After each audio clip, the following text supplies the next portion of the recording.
Recently, I've been having a little trouble with my EThirteen dropper lever. Being able to drop your seat when you're bombing a staircase on a hardtail comes in handy. Yeah, this particular moment was the last straw. So it was time to do some lever shopping. I did some research, asked around, spoke to some friends, and the big recommendations, they all came for the Wolftooth Components dropper lever. One of the great things about the Wolftooth Components dropper lever is that it's offered in a variety of different clamp styles to fit various brands of brakes.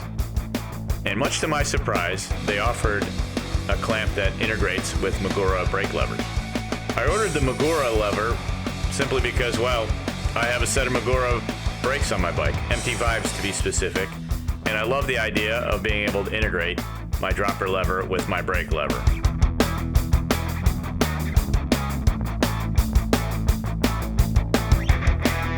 So one of the things I really liked about the EThirteen dropper lever is that it's very similar to a shift lever.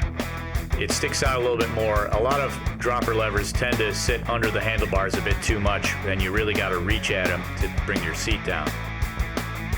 So the Wolftooth lever is very similar in that respect. It's the same way, it sticks out a little bit more like a shift lever, but as you can see it side by side, the Wolftooth is a lot smaller and has a lot less going on with it.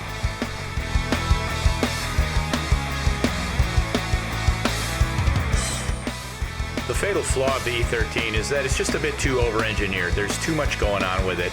Just to take it apart requires 2 Allen keys as well as a Torx bit just to remove it, and you'll have to remove it off of the handlebars to even get at it if you need to do any trailside maintenance.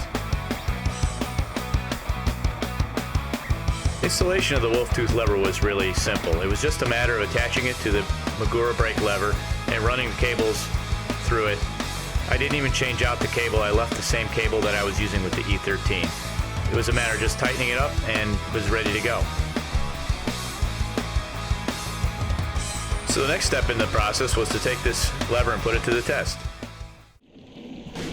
I can't think of a better place to put this lever to the test than Midwest Singletrack. Since Midwest Singletrack is mostly ups and downs in constant succession, there isn't a typical 5-mile fire road climb up to the top and a long descent.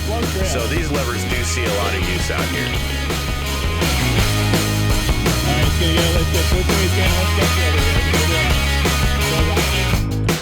Looks like fun though. Oh yeah, this is cool.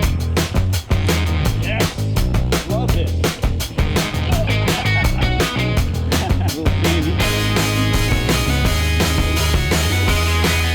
So we have a chink in the armor of the Wolftooth.